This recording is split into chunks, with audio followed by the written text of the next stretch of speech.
How to change RingCentral number. Let's get started.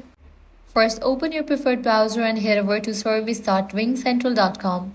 Make sure you are logging in using a super admin account as you will need full access to the portal.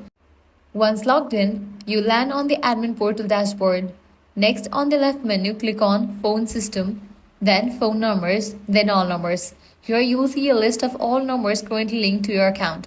Now find the number you want to update. Click on it, then select Phone Properties. Inside this panel, you can either edit the number or remove the line. Click Edit Number. You will be asked to select a state or province and area code.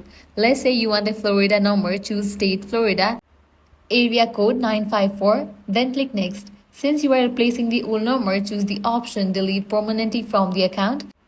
Click Next, then confirm your order, and that's it. Your new number will be active and the old one removed, and you are done. That's how simple it is to update your phone number in the RingCentral portal.